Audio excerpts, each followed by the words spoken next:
மனுஷியுடைய சிருஷ்டிப்பு, அவர்கள் படைக்கப்பட்ட விதம், அவர்கள் எப்படி ஒரே மாம்சமாய் இருக்கிறார்கள் என்றெல்லாம் பேசினேன்.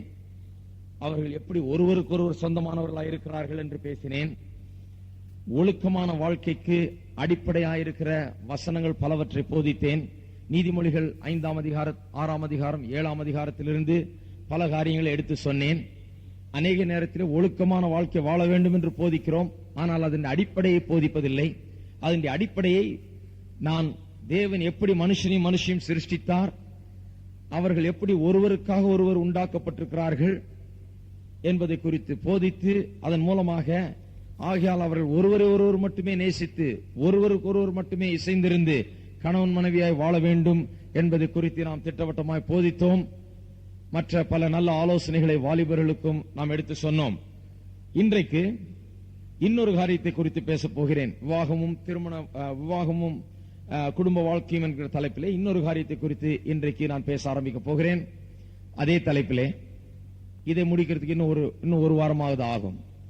அதாவது ரட்சிக்கப்படாத ஒருவரை, ஒரு கணவனையோ மனைவியோ உடையவர்கள் எப்படி நடந்து கொள்ள வேண்டும், ரட்சிக்கப்படாத ஒருவர் ரட்சிக்கப்படாத இருக்கிற பட்சத்திலே, கணவன் மனைவி என்று இருக்கும்போது அதில் யாராவது ஒருவர் ரட்சிக்கப்படாமல் இருக்கிற, ரட்சிப்பில்லாத இருக்கிறவர்களா இருக்கும்போது என்ன செய்வது, அந்த சூழ்நிலையில் எப்படி நடந்து கொள்வது என்பதை குறித்து இந்த வேளையிலே நான் போதிக்க ஆசைப்படுகிறேன்.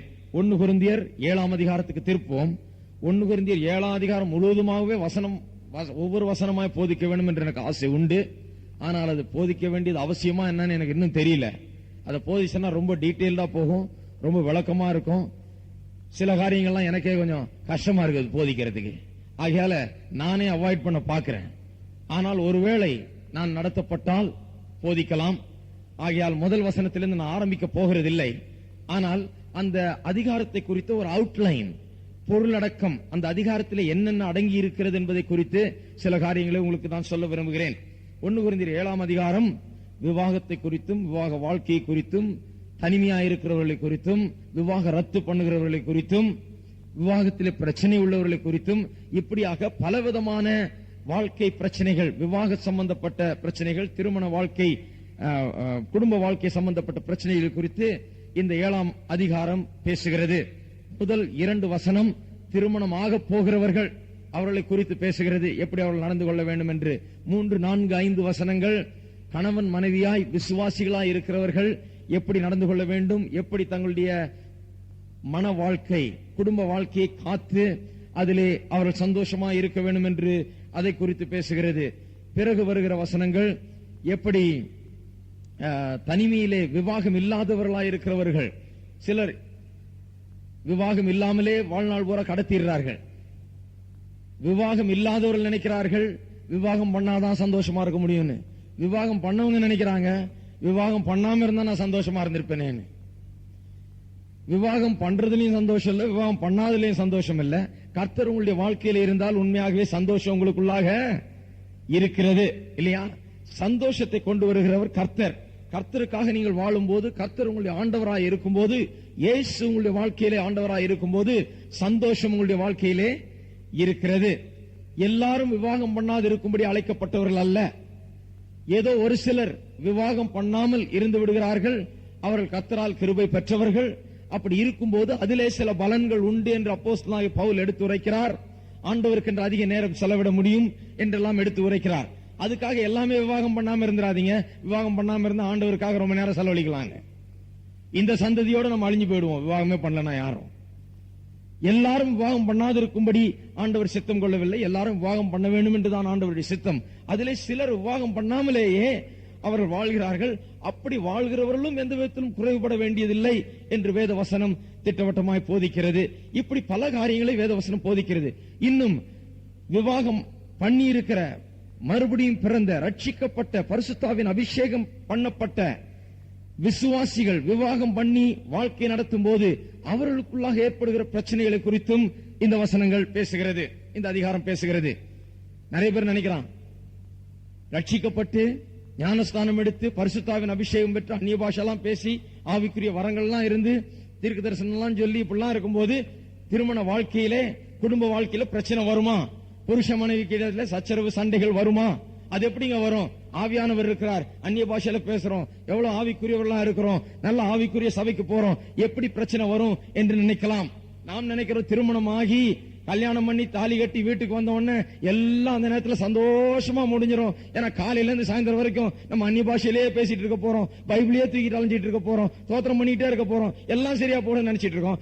ஆனா தாலி கட்டி வீட்டுக்கு வந்து கொஞ்ச நாள் ஆன பிறகுதான் தெரியுது சில பிரச்சனைகள், மனுஷீக பிரச்சனைகள், மனுஷனா இருக்கிற எவனுக்கும் எவளுக்கும் எழும்பக்கூடிய பிரச்சனைகள் அநேகம் எழும்புகின்றன என்று தெரியும். இல்லைங்களா? அது இல்லை என்று சொல்லவே முடியாது. எல்லாம் நல்லா இருக்குன்னு நினைச்சிட்டு வந்தா திடீர்னு பிரச்சனை வருது. ஏனென்றால் இரண்டு மனுஷர்கள் எப்பவுமே ஒன்னா சேர்ந்து வாழும் போது பிரச்சனை உண்டாகிறது. நீங்க ஒரு விதத்துல சாப்பிடுவீங்க, நான் ஒரு விதத்துல சாப்பிடுவேன். நீங்க ஒரு விதத்துல துணியை காய போடுவீங்க, நான் இன்னொரு விதத்துல துணியை காய போடுவேன். நீங்க ஒரு விதமா துவைப்பீங்க, நான் ஒரு விதமா துவைப்பேன். நான் ஒரு விதமா பல்லு தேய்ப்பேன், நீங்க ஒரு விதமா பல்லு தேய்ப்பீங்க. நான் ராத்திரில குளிப்பேன், நீங்க காலையில குளிப்பீங்க. இப்படி எல்லாம் பல விதமான வித்தியாசங்கள். எனக்கு வெண்டைக்காய் பிடிக்கும், உங்களுக்கு வெண்டைக்காய் பிடிக்காது. எனக்கு கோழி தான் பிடிக்கும், உங்களுக்கு ஆட்டுக்கறி தான் பிடிக்கும்.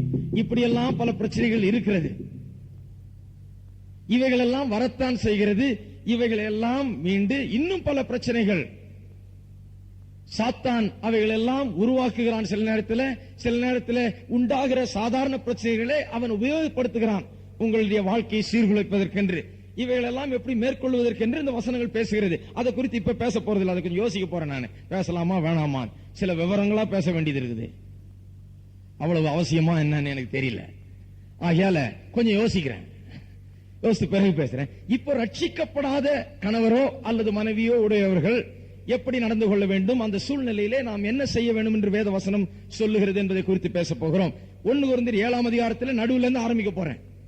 மற்ற வசனங்கள் எல்லாம் விட்டுற போறேன்.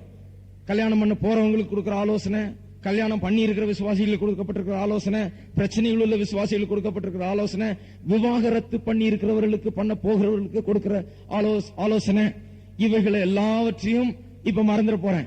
இப்ப நடுவுல இருந்து ஆரம்பிச்சு ரட்சிக்கப்படாத ஒருவர் ரட்சிக்கப்பட்ட ஒருவரை திருமணம் செய்திருக்கும் போது இவர்கள் எப்படி நடந்து கொள்ள வேண்டியதா இருக்கிறது என்பதை குறித்து நான் பேச போகிறேன். இங்கு ஆரம்பித்து அநேகமாக அடுத்த வாரம் 1 பேதுரு 3ஆம் அதிகாரத்துக்கும் நாம் செல்லுவோம். ஆகையால் 1 கொரிந்தியர் 7ஆம் அதிகாரத்துக்கு நீங்கள் திருப்பி வைத்துக் கொள்ளுங்கள். அவ்வப்போது 2 வசனங்களை வாசித்து நான் அதை விளக்குவேன். விசுவாசியாய் இருக்கிறவன் எப்படி ரட்சிக்கப்படாத ஒருவனை திருமணம் முடித்து எப்படி அந்த மாதிரி ஒரு நிலையிலே வந்து முடிகிறது என்று நீங்கள் யோசிக்கலாம். 2 காரியங்கள் நடைபெறலாம். ஒன்று, இருவர் ரட்சிக்கப்படாமலே இருந்து ஏற்கனவே திருமணம் ஆகி இருக்கலாம்.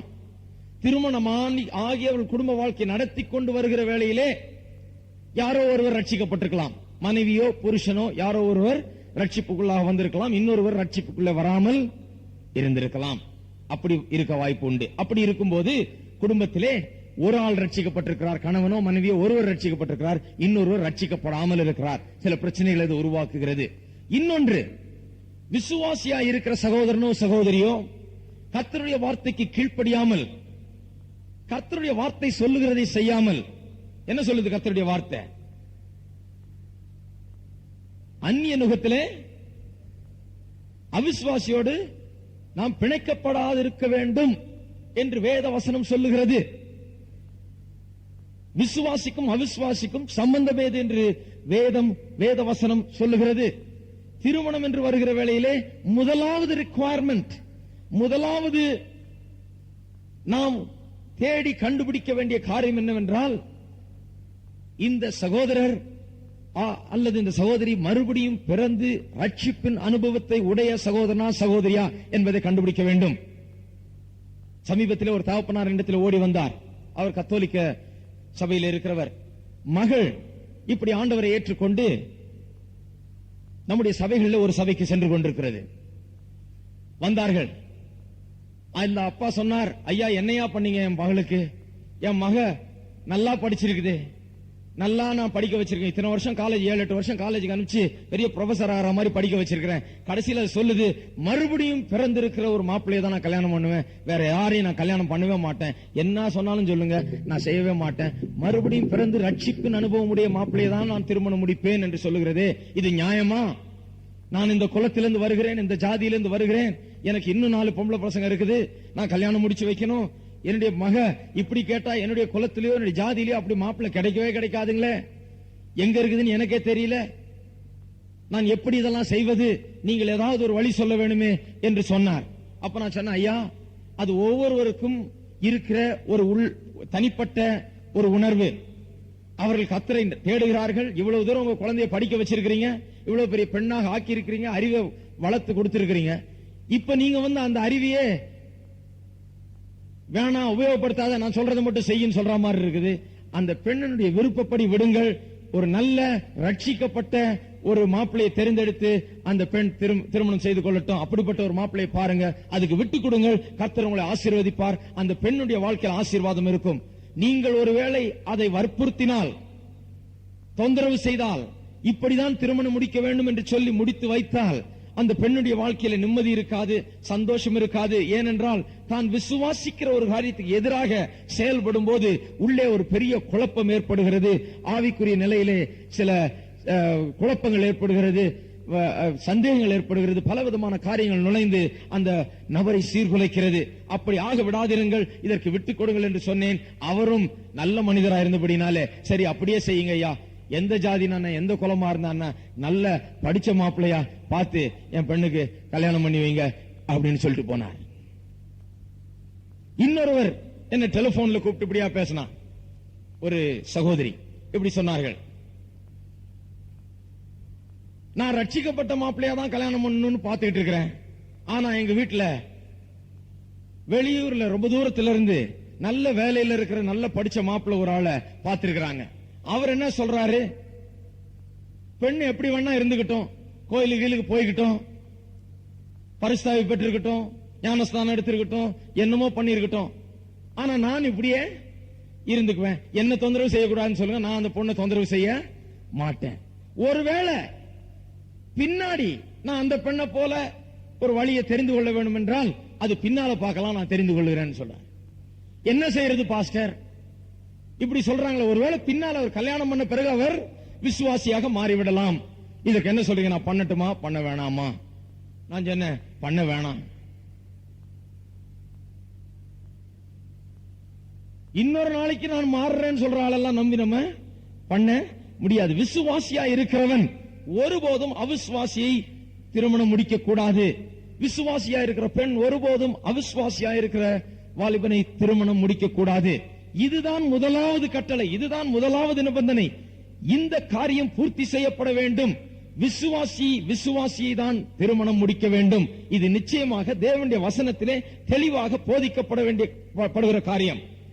தேவனுடைய ஆலோசனையின்படி, தேவனுடைய திட்டத்தின்படி, தேவனுடைய சித்தத்தின்படி உங்களுடைய திருமணங்கள் நடைபெற வேண்டும்.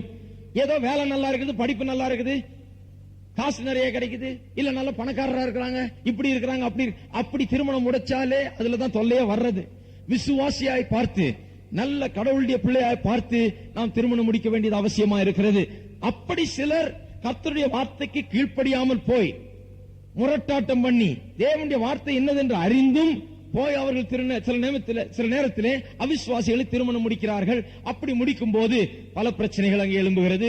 ஒருவர் ரட்சிக்கப்பட்டிருக்கிறார், ஒருவர் ரட்சிப்பு அடையாதவராய், பெறாதவராய், விளங்காதவராய் இருக்கிறார். அதுல பல பிரச்சனைகள் வருகிறது. அப்படி இருக்கும்போது என்ன செய்ய வேண்டும்? நன்றாக கவனிங்க. ஆனதாச்சு, ஒருவர் போய் ரட்சிக்கப்படாத கல்யாணம் பண்ணிட்டு வந்துட்டாரு, அதுக்குன்னு விரட்டிட முடியுமா? நம்ம சபையா இருக்கிற நாம் அப்படி செய்யக்கூடாதுன்னு சொல்லுவோம். போதகரா இருக்கிற நான் என்னிடத்துல வந்து கேட்டா கண்டிப்பா செய்யாதீங்கன்னு தான் சொல்லுவேன். அப்படி அவர்கள் செய்துட்டு வந்து நின்னா அவர்களுக்கும் ஆலோசனை வேத வசனம் சொல்லுது. அவங்க பல பிரச்சனையை சந்திக்க போகிறார்கள். அதற்குரிய ஆலோசனை வேத வசனம் திட்டவட்டமாய் போதிக்கிறது. அதற்காக நாம் ஒருவரை தள்ளிவிட வேண்டியதில்லை. அவர்கள் ஒன்றும் ரட்சிப்பு இழந்துட போறதில்லை. அவிசுவாசியை திருமணம் பண்ணதுனால் ரட்சிப்பு இழந்துட போறதில்லை. அவர்கள் தவறை செய்திருக்கிறார்கள், அதற்காக அவர்கள் வருந்துவார்கள். அதற்காக வருந்த வேண்டிய காலம் வரலாம்.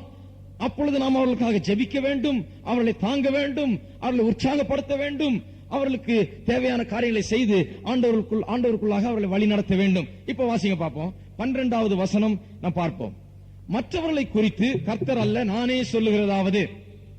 திருமணமானவர்களை குறித்து எல்லாம் பேசிட்டார். இப்போ விசுவாசிகளை குறித்து, திருமணமான விசுவாசிகளை குறித்து பேசிட்டார். இப்ப மற்றவர்களை குறித்து சொல்றார். மற்றவர்களை குறித்துனா அவிசுவாசிகள் திருமணமானவர்கள். அவர்களை குறித்து. நான் சொல்லுகிறதாவது, கர்த்தர் அல்ல, நான் சொல்லுகிறதாவது, சகோதரனுடைய மனைவி அவிசுவாசியாய் இருந்தும் அவனோட வாசமாயிருக்க அவளுக்கு மனதிருந்தால், சகோதரன் ஒருவனுடைய மனைவி அவிசுவாசியாய் இருந்தும் அவனுடைய வாசமாயிருக்க அவளுக்கு சம்மதம் இருந்தால், அவன் அவளை தள்ளி விடாதிருக்க கடவன். நல்லா கவனிங்க, பவுல் அப்போஸ்தலன் திட்டவட்டமா சொல்றாரு. நான் கர்த்தர் இடத்துல இருந்து சொல்லல. நம்ம எல்லாத்தையும் சில நேரத்தில் கர்த்தர் சொன்னார் கர்த்தர் சொன்னார்ன்றோம். இதுதான் பெரிய வம்பு. சிலதெல்லாம் நம்ம தான் சொல்றோம். நம்ம சொல்றத நம்ம சொல்றதாவே சொல்லிடணும், கர்த்தர் சொல்றத கர்த்தர் சொன்னதாவே சொல்லிடணும். நிச்சயமா நமக்கு கர்த்தர் சொன்னார்னு தெரிஞ்சாதான் அது கர்த்தர் சொன்னார்னு சொல்லணும் ஒழிய, சும்மா நம்ம மனதுக்கு தென்பட்டது ஒரு உற்சாக நேரத்தில் வர்றதெல்லாம் கர்த்தர் சொன்னார்னு சொல்லி ஜனங்களை நாம் தவறான வழியிலே நாம் நடத்த கூடாது. என்னுடைய மனதில் எப்படி தென்படுகிறது, நான் இப்படியாய் உணர்கிறேன், கர்த்தருடைய வசனத்தில் பார்க்கும்போது இது சரி என்று தென்படுகிறது, அப்படி சொல்லலாம். பவுல் அப்போஸ்தலன் தேவனுடைய மனுஷனாய் இருக்கிற அவர், அப்போஸ்தலனாய் அங்கீகரிக்கப்பட்டு தேவனால் அனுப்பப்பட்ட அவர் ஆலோசனை கொடுக்கிறார். அவர் சொல்ல, நான் சொல்றேன், கர்த்தர் இதை குறித்து பேசி வைக்கல, எந்த இடத்திலையும் அதை குறித்து பேசப்படவில்லை, இயேசு அதை குறித்து பேசவில்லை. அவிசுவாசியும் விசுவாசியும் மனம் முடித்து அவர்கள் எப்படிப்பட்ட பிரச்சனைகள் காண்கிறார்கள், எப்படி அதை தீர்வு காண்பது என்று இயேசு ஒருபோதும் அதை குறித்து பேசவில்லை. ஆகையால் அவர் சொல்றார், கர்த்தர் இல்ல, கர்த்தர் இதை பற்றி பேசல, ஆனா நான் உங்களுக்கு சொல்றேன் அப்படின்னு சொல்லி அப்போஸ்தலனாகிய பவுல் சொல்லுகிறார்.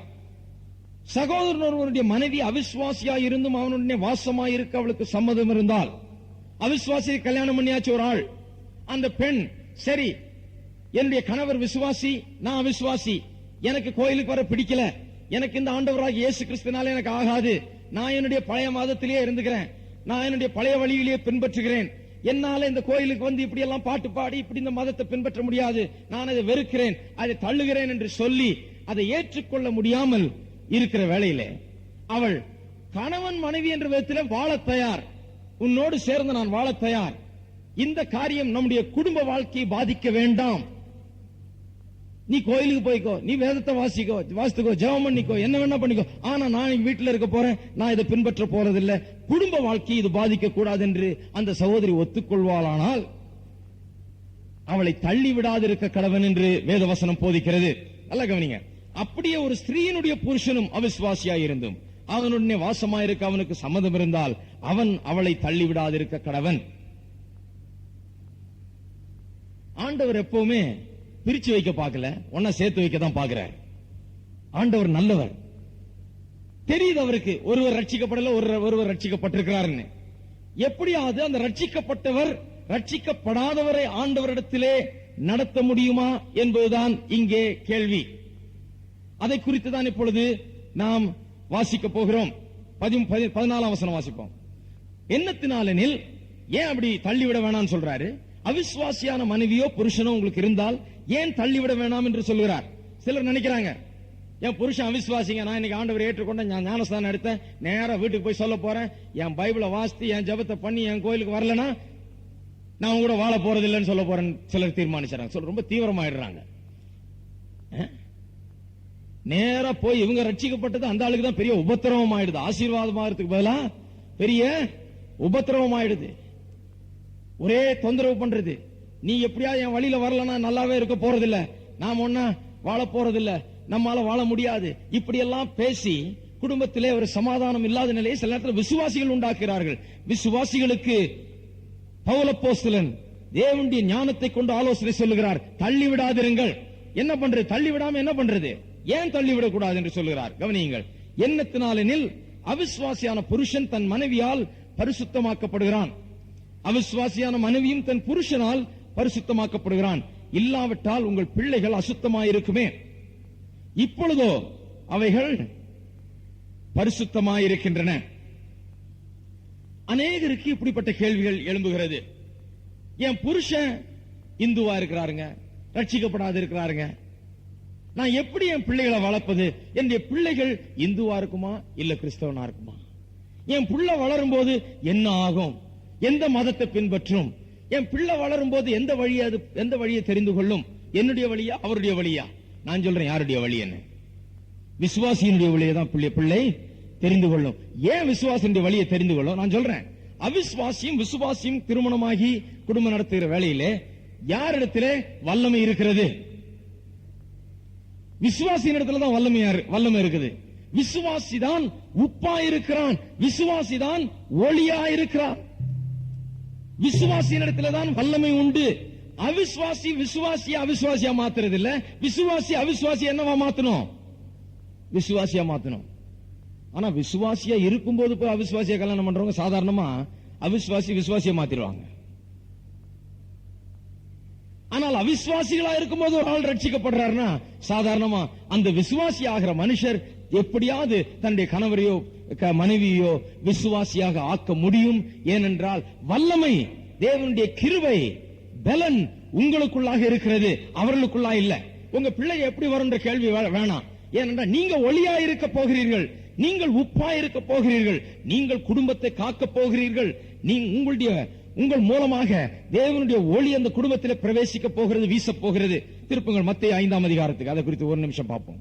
மத்தேயு 5ஆம் அதிகாரம் 13-14 வசனங்கள். நீங்கள் பூமிக்கு உப்பாய் இருக்கிறீர்கள். உப்பானது சாரமற்று போனால் எதனாலே சாரமாக்கப்படும்? வெளியே கொட்டப்படுவதற்கும் மனுஷரால் மிதிக்கப்படுவதற்குமே ஒழிய வேறொன்றுக்கும் உதவாது. நல்லா கவனிங்க. உப்பு என்ன பண்ணுது? ஒரு பொருளை பாதுகாக்கிறது, தின்பண்டங்களை பாதுகாக்கிறதுக்கு உப்பு உபயோகப்படுத்தப்பட்டிருக்கிறது. அந்த காலங்களில் பாதுகாக்கிறது, அழிந்து போகாமல் கெட்டு போகாமல் அது பாதுகாக்கிறது. இன்னொன்று, உப்பு உணவுகளுக்கு சுவையை சேர்க்கிறது இல்லையா? உணவுகளுக்கு சுவையை உண்டாக்குகிறது. எப்படி உப்பு இல்லாத ஒன்றை சாப்பிட முடியுமா? சாப்பிடவே முடியாது, கஷ்டமா தான் இருக்கும். உப்பு ஒன்றை அழியாமல் பாதுகாக்கிறது, கெட்டு போகாமல் பாதுகாக்கிறது, சுவையை உணவுக்கு சேர்க்கக்கூடியதா இருக்கிறது. இப்படிதான் நீங்கள் இருக்கிறீர்கள். யார் அப்படி இருக்கிறோம்? நீங்கள் பூமிக்கு உப்பாய் இருக்கிறீர்கள். எல்லாம் சொல்லுங்க, நீங்கள் பூமிக்கு உப்பாய் இருக்கிறீர்கள். உப்பாய் இருக்கிறீர்கள் என்ன அர்த்தம்? ஒரு குடும்பத்தில் நீங்கள் விசுவாசியா இருக்கும்போது மற்றவர்கள் ரட்சிக்கப்படாது இருந்தாலும் கூட, கணவனோ மனைவியோ ரட்சிக்கப்படாமல் இருந்தாலும் கூட, நீங்களும் உங்கள் பிள்ளைகளும் அந்த குடும்பத்தில் நீங்கள் வாழும் போது உங்களுடைய செல்வாக்கு தான் அங்கே அதிகரித்து இருக்கிறது. உங்களுடைய இன்ஃப்ளூயன்ஸ், உங்களுடைய அந்த உப்பின் திறமை, நீங்கள் உப்பாயிருக்கிறபடினால் அந்த உப்பினுடைய திறமை இந்த குடும்பத்தையே காத்து, குடும்பத்தையே பரிசுத்தப்படுத்தி, குடும்பத்தையே ஒரு நல்ல வழிக்குள் நடத்தக்கூடிய ஒரு திறமை உங்களுக்குள்ளாக இருக்கிறது. அநேகர் அதை விசுவாசிக்கிறது இல்ல. பாருங்க, விசுவாசிங்க எல்லாம் எப்படி விசுவாசிக்கிறாங்க? பிரதம மந்திரிக்காக ஜெபம் பண்ணுவாங்க, ஜனாதிபதிக்காக ஜெபம் பண்ணுவாங்க, நாட்டுக்காக ஜெபம் பண்ணுவாங்க, ஊர்ல இருக்க எல்லாருக்காக ஜெபம் பண்ணுவாங்க, எல்லாம் சரியாயிடும் விசுவாசிப்பாங்க. ஆனா வீட்டுல கணவனோ மனைவியோ ரட்சிக்கப்படாது இருக்கும்போது இது மட்டும் சரியாகும் விசுவாசிக்கிறது அவங்களுக்கு ரொம்ப கஷ்டம். இது எப்படிங்க சரியாக போகுது? இந்த மனுஷனோட வாழ்ந்து போதும் போதும் ஆகி போச்சு, இந்த பெண்ணோட வாழ்ந்து போதும் போதும், இது முடியவே முடியாதுங்க, இதெல்லாம் நடக்கிற காரியமே இல்ல அப்படின்ற ஒரு நிலைக்கு ஆயிடுறாங்க. அவங்க விசுவாசிக்கிறது இல்ல. அவர்களுக்குள்ளாக அந்த உப்பினுடைய திறமையை போல ஒரு திறமை இருக்கிறது என்பதை அவர்கள் உண்மையாக விசுவாசிப்பதில்லை. கணவனையோ மனைவியோ ரட்சிக்கப்படாதவர்களாய் இருக்கும் போது இவர்கள் பார்க்கும் போது தாங்கள் என்னவா இருக்கிறோம் என்கிற அந்த உணர்வு அவர்களுக்குள்ள வர்றதே கிடையாது. விசுவாசிகள் மத்தியில் வர்றதே கிடையாது. விசுவாசிகளுக்கு நிறைய உணர்வு வர்றதில்லை. இப்ப பாருங்க, குருசைடுக்கு போயிருந்தோம், கரூருக்கு போயிருந்தோம். ஒரே ராத்திரில பிரசங்கம் நடக்குது. சும்மா ஒரு 100 பிசாசு பிடிச்ச ஆட்கள், ஆண்களும் பெண்களும் அங்கிருந்து ஆடி அலறி ஓடி வந்து முன்னால வந்து ஓன்னு கத்தி விழுந்தாங்க. எனக்கு ஞாபகம் இருக்கு, அந்த காலத்துல போய் தலையை முடிய பிடிச்சு ஆட்டி அரைஞ்சு கீழே போட்டு வயிற்ற பிடிச்சி அமுக்கி முதுக பிடிச்சி குறவளைய பிடிச்சி எல்லாத்தையும் பிடிச்சி ஆளை சாகடிக்காத குறைதான். இயேசுவின் நாமத்தையும் சொல்லிக்கிட்டு அடியும் உதையும் கொடுக்கிறது, முடிய பிடிச்சுக்கிட்டு எல்லாம் பண்றது. இப்படி எல்லாம் பண்ணி தான் பேய ஓட்டுவாங்க. ஆனா ஒண்ணுமே பண்ணல. நாங்க பாட்டு பிரசங்கம் பண்ணிட்டு இருந்தோம். முடிஞ்ச உடனே எத்தனை பேர் பிசாசின் வல்லமையிலிருந்து விடுபட்டீங்க, பிசாசு பிடித்திருந்தவங்க எத்தனை பேர் சுகமானீங்கன்னா லைன்ல வந்து நிற்கிறாங்க சாட்சி சொல்றதுக்கு. பிசாசின் பிடியிலிருந்து சுகமானவங்க வந்து சாட்சி சொல்றாங்க. ஏன் அப்படி போட்டு வயிற்ற பிடிச்சுன்னு இருக்கிறாங்க, குறவளைய பிடிச்சுன்னு இருக்கிறாங்க, அடிக்கிறாங்க, முடிய பிடிச்சு ரூம் எல்லாம் சுத்தி சுத்தி வர்றாங்க? ஏன்? விசுவாசிகளுக்குள்ள தாங்க போன்னு சொல்லும் போது பிசாசு போகுன்ற அந்த நம்பிக்கை கிடையாது. ஹலோ, போன அந்த பிசாசிட்ட சொன்னா அது பாவம் அலறி ஐயோ நான் போனுமே கத்துது. அப்புறம் போறியா போறியா நீ போன்னு சொல்லியாச்சு, அப்புறம் விட்டுற ஆள. அது கத்தட்டும், உருளட்டும், சத்தம் போடட்டும், நுரதள்ளட்டும். இயேசு போன்னு சொன்னப்ப கூட அப்படிதான் விழுந்துச்சு. விழுந்து நுரதள்ளி அலக்கழிச்சுதான் போச்சு. போன்னு சொல்ல பிறகு நம்ம விசுவாசிக்கணும் உண்மையாலுமே போகுது அதுன்னு. அதை போட்டு கழுத்தை பிடிச்சிக்கிட்டு முடிய பிடிச்சிட்டு பண்ணக்கூடாது. அங்க பிசாசு ஆட ஒண்ணு சில ஆளுங்க போய் முடியதான் பிடிக்க போனா, முடிய யாரும் பிடிக்காதீங்க, ஆளையே தொடாது, விட்டுருங்க, தூரம் வந்துருங்க. போன்னு சொல்லியாச்சு. போன்னு சொல்ல பிசாசு அந்த சரீரத்தில் இருக்க முடியாது. நான் விசுவாசிக்கிறேன். போன்னு சொன்ன அந்த பிசாசு போயே ஆக வேண்டும். போய் ஆக வேண்டுமே தான் அது அவ்வளவு வேதனைப்படுது. வேற ஒண்ணும் கிடையாது. அது அலக்கழிச்சு உளுந்து ஆடி நுரதள்ளி எப்படியோ போட்டோம், நமக்கு என்ன போன்னு சொல்லியாச்சு. அப்புறம் போய் போவியானா இல்ல போக மாட்டேன்னா அது ரொம்ப விசுவாசி வகையா மாட்டிக்கிறது. போக மாட்டேன்னு போவேன்னு சொல்றதுக்கு சொல்ல வைக்கிறதுக்கு ஒரு படாத பாடுபடுறது. அது ஏன்? தாங்க சொல்லுகிற வார்த்தைக்கு வல்லமை இருக்கிறது என்று விசுவாசிக்கிறது இல்ல. பிசாசை சந்திக்கிற வேளையில, பிசாசன் ஆவிகளை சந்திக்கிற வேளையில விசுவாசிகளை பாத்தீங்கன்னா அது புரியுது. அவர்களுக்கு தங்களுக்குள்ள அதிகாரம், தங்களுடைய வார்த்தைக்குள்ள அதிகாரம், இயேசுவின் நாமத்தில் உள்ள அதிகாரம் விளங்குகிறதில்லை. ஆகையால் தான் அப்படி பிஹேவ் பண்றாங்க. அதே மாதிரிதான் கணவன் மனைவின்னு வரும்போதும் விசுவாசியா இருக்கிற கணவனுக்கோ மனைவிக்கோ ஒண்ணு புரியறதில்ல. நாம் உப்பா இருக்கிறோம், நாம் இந்த குடும்பத்தை பரிசுத்தப்படுத்த போகிறோம், நம் மூலமா இந்த குடும்பம் ரட்சிப்புக்குள்ள வரப்போகிறது, அவருடைய இருளை காட்டிலும் என்னுடைய வெளிச்சம் பெரிதா இருக்கிறது, இருள் ஒளியை மேற்கொள்ள போகிறதில்லை, ஒளி இருளை மேற்கொள்ளும், நான் ஜெயிப்பேன், இந்த குடும்பத்திலே நான் கர்த்தருடைய வழியில எல்லாத்தையும் நடத்த முடியும், நான் உப்பாயிருக்கிறேன், என்னால் முடியும், கிறிஸ்து எனக்குள் ஜீவிக்கிறார் என்கிற அந்த உணர்வு இல்லாமற் போகிறது. ஹலோ, இருக்கிறீங்களா? எப்படிங்க இது ரட்சிக்கப்பட்டிருக்குது, இது ரட்சிக்கப்படல, இது ஒண்ணும் நடக்காதுங்க, கிடையாதுங்க. ரட்சிக்கப்பட்ட ஆள் உப்பா இருக்கிறார். காக்கக்கூடிய சக்தி, அழிவிலிருந்து விலக்கி காக்கக்கூடிய சக்தி அவர்களுக்குள்ளே இருக்கிறது. ஒளியா இருக்கிறார்னு சொல்லிருக்கு இல்லையா? பூமிக்கு உப்பா இருக்கிறீர்கள் சொல்ல பிறகு அடுத்த வசனம், நீங்கள் உலகத்துக்கு வெளிச்சமாயிருக்கிறீர்கள். மலையின் மேல் இருக்கிற பட்டணம் மறைந்திருக்க மாட்டாது. விளக்கை கொளுத்தி மறைக்கால் மூடி வைக்காமல் விளக்கு தண்டின் மேல் வைப்பார்கள், அப்பொழுது அது வீட்டில் உள்ள யாவருக்கும் வெளிச்சம் கொடுக்கும். இவ்விதமாய் மனுஷர் உங்கள் நற்கிரியை கண்டு பரலோகத்தில் இருக்கிற உங்கள் பிதாவை மகிமைப்படுத்தும்படி உங்கள் வெளிச்சம் அவர்கள் முன் பிரகாசிக்க கடவுது. நல்ல கவனிங்க. இவ்விதமாய் மனுஷர் உங்களை கண்டு, எதை கண்டு? உங்களுடைய நற்கிரிகளை கண்டு. 1 பேதுரு 3 அதிகாரத்துக்கு போறோம். பிறகு எப்படி விசுவாசியா இருக்கிற பெண் குடும்பத்தில் மனைவியா இருக்கிறவள் விசுவாசியா இருக்கும் போது அவளுடைய நற்கிரியின் மூலமாய் அவிசுவாசியா இருக்கிற கணவனை எப்படி ஆண்டவருக்குள் கொண்டு வர முடியும் என்று பிறகு பேசுவோம். இவ்விதமாய் மனுஷர் உங்கள் நற்கிரிகளை கண்டு, நிறைய பேர் வெளியில போய் சாட்சி சொல்றதுக்கு ஆயத்தமா இருக்கிறோம், எல்லா இடங்களிலும் போய் கர்த்தரை குறித்து சொல்லி சாட்சியா இருக்கிறோம். நல்லதுதான், அதை செய்ய வேண்டும். ஆனால் முதல்ல வீட்டிலேயும் வெளிச்சமாய் இருக்க வேண்டியது அவசியம். நீங்கள் உலகத்துக்கு எப்படி ஒளியா இருக்க முடிகிறதோ, உங்களுடைய நற்கிரிகளை கண்டு எப்படி வெளியே இருக்கிறவர்கள் ரட்சிக்கப்படுகிறார்களோ, அதே போல விசுவாசிகளாகிய நீங்கள் அவிசுவாசிகளாகிய மனைவியோ புருஷனையோ உடையவர்களாக இருப்பீர்கள் என்றால், உங்களுடைய நற்கிரிகளை கண்டு உங்களுடைய கணவரோ மனைவியோ ரட்சிக்கப்படாதவர் கண்டிப்பாய் அந்த நற்கிரியை கண்டு அவர்கள் என்ன பண்ணுவார்கள்? பிதாவை மகிமைப்படுத்துவார்கள். முடியுமா? முடியாதுங்களா? அதுக்காக சிலர் நினைச்சிருக்காங்க, அப்ப பரவாயில்லங்க, போய் அந்த பொண்ணு இருக்குது, ரட்சிக்கப்படாத பொண்ணு தான், கல்யாணம் பண்ணிட்டு அப்புறம் பாத்துக்கலாம், ஒரு கை நான் உப்பா இருக்கிறேன், நான் வெளிச்சமா இருக்கிறேன், நான் எல்லாம் பாத்துக்கிறேன், அப்படி போக கூடாது. ஆண்டவர் முதலே சொல்லி இருக்கிறாரு, அப்படி செய்யக்கூடாது, திட்டவட்டமா இருக்குது. ஆகையால் விசுவாசியை தான் திருமணம் முடிக்க வேண்டும். அவிசுவாசிகளா இருந்து ஒருவர் ரட்சிக்கப்பட்டு இன்னொருவர் ரட்சிக்கப்படாது இருக்கிற வேளையில உண்மையாகவே விசுவாசியாய் மாறினவர் உண்மையாகவே குடும்பத்தினுடைய ரட்சிப்புக்காக ஆண்டவரை விசுவாசிக்கலாம். தாங்கள் உப்பாய் இருக்கிறோம் என்கிற உணர்வு அவர்களுக்குள்ள இருக்க வேண்டும்.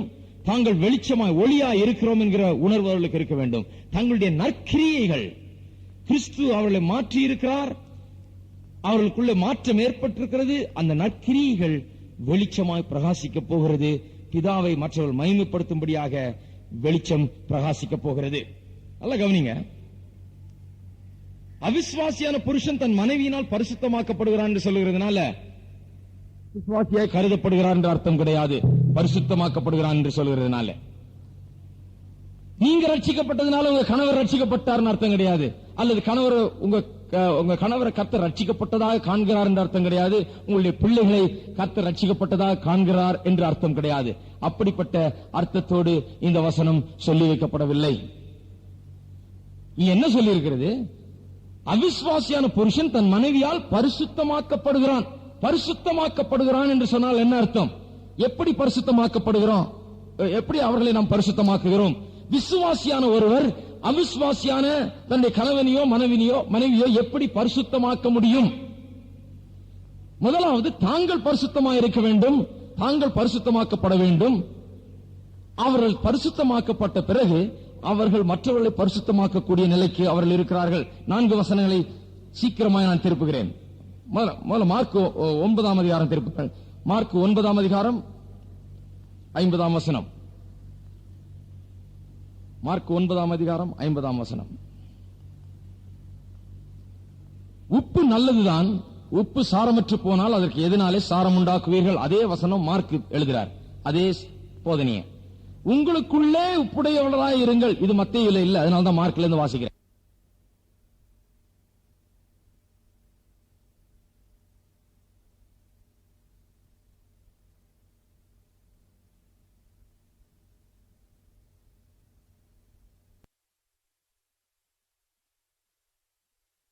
தேவ வசனத்தை என்ன பண்ணணும்? உள்ள போடணும். கொலோசையர் 4ஆம் அதிகாரத்துக்கு திருப்புங்க. அங்க என்ன சொல்லிருக்கு பாருங்க. கொலோசையர்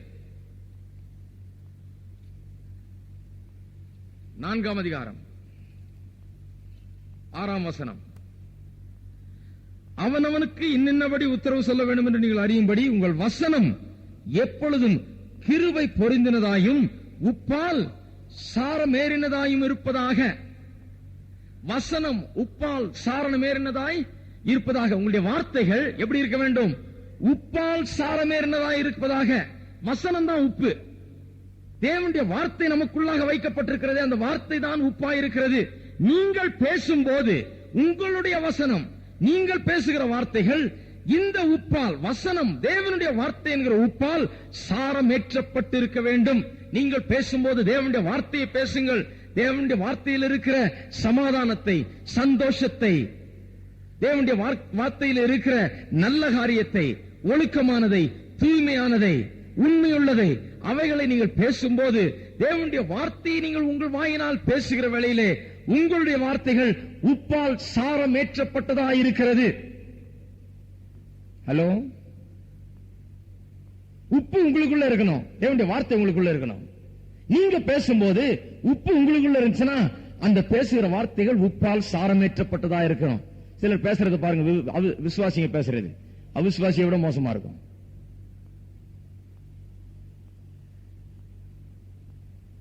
கட்ட வார்த்தை பேசுவாங்க இல்ல, சில நேரத்தில் நல்ல வார்த்தை தான் பேசுவாங்க. ஆனா அது அவ்வளவு நல்லதா இருக்காது. தீமையான காரியங்களை, பிற்போக்கான காரியங்களை, உதவாத காரியங்களை, ஒருவனை தாழ்த்துகிற பேச்சு. விசுவாசியா இருக்கிறவர்கள் சில நேரத்தில் தங்களுடைய கணவனையோ மனைவியோ ரொம்ப தாழ்த்தி ஏளனமாக ஒன்றுமில்லாமல் அந்த வார்த்தைகள் தேவனுடைய வார்த்தையாகிய உப்பால் சாரமேற்றப்படாததாக இருக்கும் சில நேரத்தில். ஏன்னா உப்பால உள்ள நிறைஞ்சில்ல, உள்ள உப்பு போடல, உள்ள தேவனுடைய வார்த்தையை போடாதனால புருஷனையோ மனைவியோ பேசும்போது சாரமேற்றப்படாத வார்த்தைகளாக, அன்பால் நிறைந்த வார்த்தைகளாக அது இருக்காது. தேவனுடைய வார்த்தையில காணப்படுகிற அன்பு அந்த இவருடைய வார்த்தையில வெளிப்படாது. வார்த்தை ரொம்ப கொடுமையானதா இருக்கும், தீமையானதா இருக்கும், ரொம்ப பிற்போக்கானதா இருக்கும், நம்பிக்கையற்றதா இருக்கும். வார்த்தை ரொம்ப பயங்கரமா இருக்கும். அது உப்பால் சாரமேற்றப்படாததா இருக்கும்.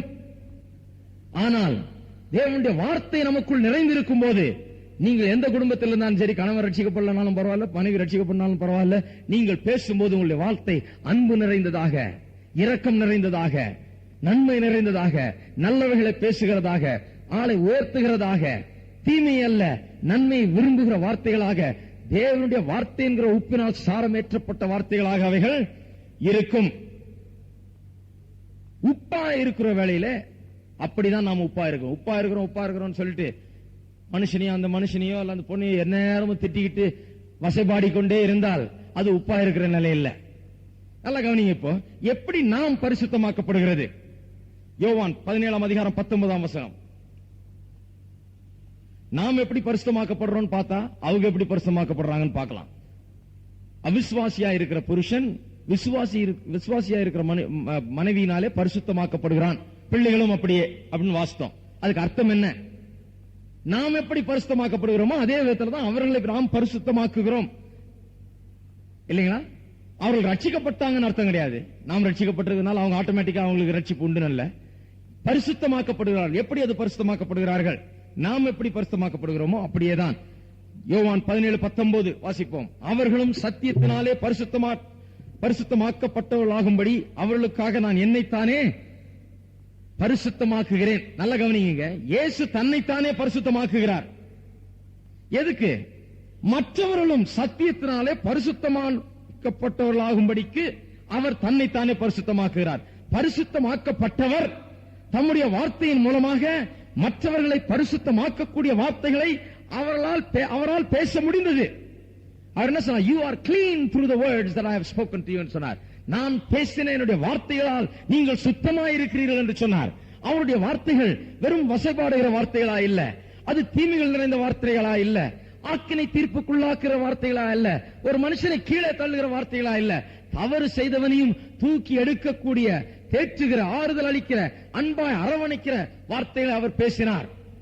அவருடைய வார்த்தையை அவன் கேட்டான் என்றால் கெட்டது செய்தவன் கூட அடுத்த நிமிஷமே மாறிடுவான். அவ்வளவு நல்ல வார்த்தைகளை அவர் பேசினார். ஆகையால் தான் சொன்னார், நான் பேசுகிற வார்த்தைகள் உங்களை சுத்தமாக்குகிறது என்று சொல்லி வைத்திருக்கிறார். வார்த்தையினால் பரிசுத்தமாக்கப்பட வேண்டும். நாம் தேவனுடைய வார்த்தையை பேசி நாம் பரிசுத்தப்பட வேண்டும். அப்படி தேவனுடைய வார்த்தையால் நிறைந்திருக்கும் போது குடும்பத்திலே அவிசுவாசியாயிருக்கிற கணவனோ மனைவியோ நாம் சந்திக்கிற வேளையிலே, அவர்களோடு வாழ்க்கை போராட்டமா இருக்கிற வேளையிலே நாம் அவர்களை பரிசுத்தப்படுத்த முடியும். எப்படி? நம்முடைய வார்த்தைகளால் அவர்களை பரிசுத்தப்படுத்த முடியும். நாம் பேசுகிற வார்த்தை அவர்களை அரவணைக்கிறதாக, அன்பு காட்டுகிறதாக, உப்பால் சாரமேற்றப்பட்டதாக, அப்படிப்பட்ட வார்த்தைகளாக இருக்கும்.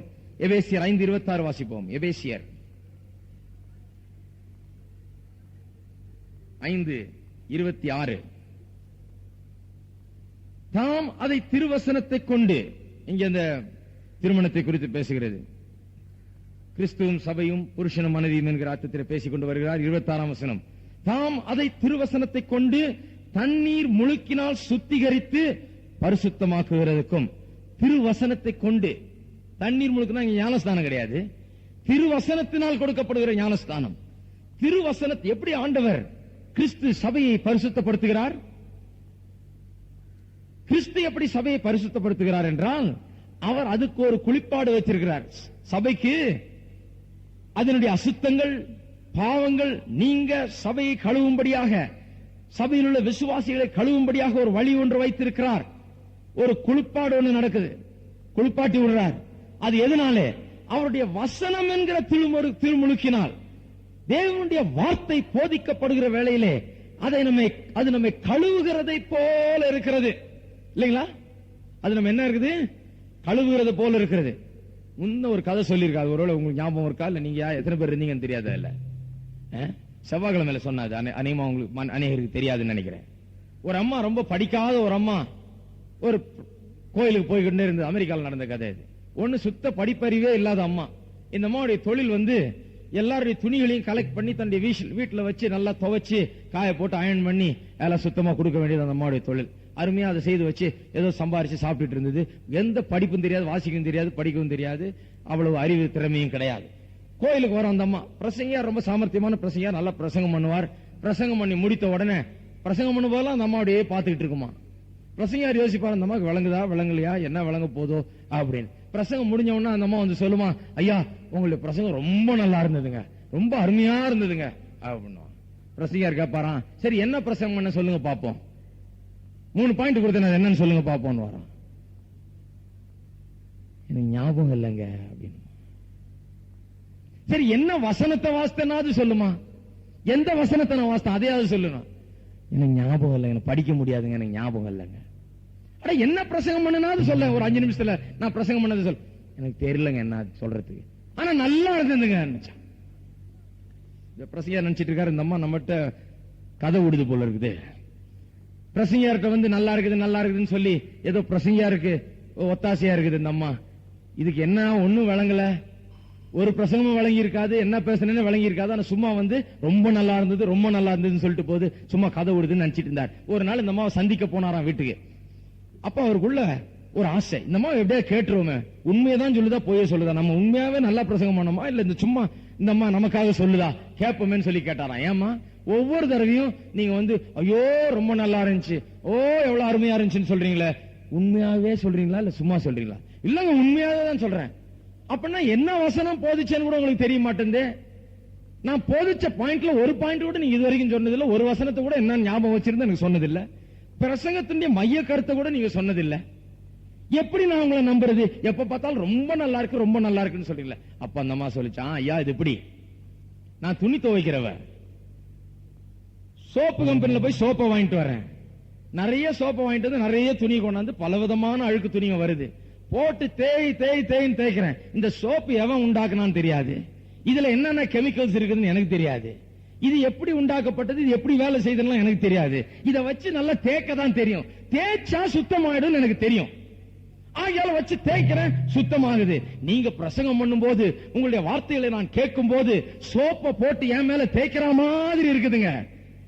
பிரசங்கம் முடிஞ்ச உடனே அப்படியே எனக்கு குளிப்பாட்டி விட்டா மாதிரி சுத்தமானது மாதிரி ஆயிடுறேன். வார்த்தையை கேட்க கேட்க இன்பமா இருக்குது, வசனத்தை கேட்க கேட்க எனக்கு ரொம்ப சந்தோஷமா இருக்குது, குளிச்சா மாதிரி இருக்குது, ஃப்ரெஷ்ஷா வர்றேன், நானு புது தெம்போட வர்றேன் அப்படின்னு. அப்ப அந்த பிரசங்கர் புரிஞ்சுட்டார், ஓஹோ வசனம் இப்படிதான் வேலை செய்யுது. எத்தனை பேர் சொல்றீங்க அப்படி வேலை செய்த வசனம்? வசனத்தை கேட்க கேட்க ஏதோ ஒன்று உள்ளே நடக்குது. இங்க கிமிக் காமிக்கல, நம்ம ஆரம்ப நாள் முதற்கொண்டு நான் வசனத்தையே பேசி வருகிறேன். சும்மா விளையாட்டு காமிக்கிறது அது இது பண்றது இல்ல, வேற எதுவும் பண்ண, பிரசங்கத்தை வசனத்தையே தான் போதித்து வருகிறேன்.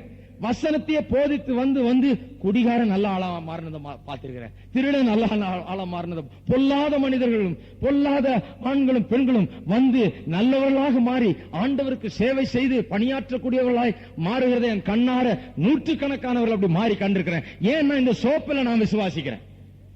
இந்த சோப்பை போட்டு தேய் தேய் தேய் தேய்ச்சிக்கிட்டே இருந்தா போதும், கண்டிப்பா சுத்தமாவார்கள். திருவசனத்தின் முழுக்கினால் நம்மை தேவன் பரிசுத்தமாக்குகிறார். வசனத்தை வீட்டில் பேசுங்க.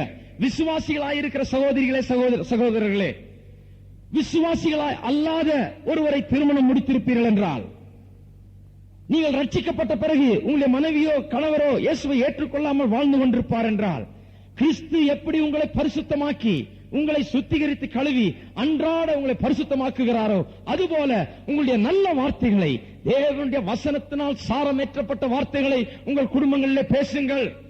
பேசும்போது அது குடும்பத்திலே ஒரு இன்பத்தை கொண்டு வருகிறது, இளைப்பாறுதலை கொண்டு வருகிறது, கணவன் மனைவியிடத்தில் புது தெம்பை கொண்டு வருகிறது. அவிசுவாசி கூட அந்த வசனத்தை கேட்கும் போது ஒரு புது தெம்பு, ஒரு பொலிவு. தன்னுடைய பிள்ளைகளையும் அவர்கள் பரிசுத்தம் ஆக்குகிறார்கள். அவர்கள் மேல நல்ல வார்த்தைகளை பேசுகிறார்கள். அவர்கள் ரட்சிக்கப்பட்டாங்கன்னு அர்த்தம் இல்ல, அவர்கள் மீது என்ன பண்றாங்க? நல்ல வார்த்தைகளை பேசிக் கொண்டு வருகிறார்கள். ஊரெல்லாம் போய் ஐயோ என் மனைவி இப்படிங்கன்னு ஊரெல்லாம் போய் சொல்லிட்டு வரக்கூடாது. ஊரெல்லாம் போய் ஐயோ என் புருஷன் எப்படின்னு சொல்லிட்டு வந்தா அதுல ஒண்ணும் லாபம் கிடையாது.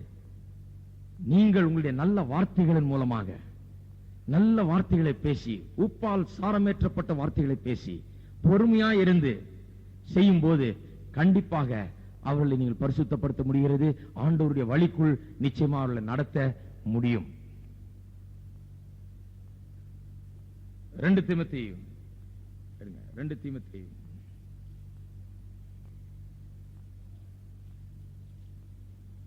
2 அதிகாரம் 21 வசனம்.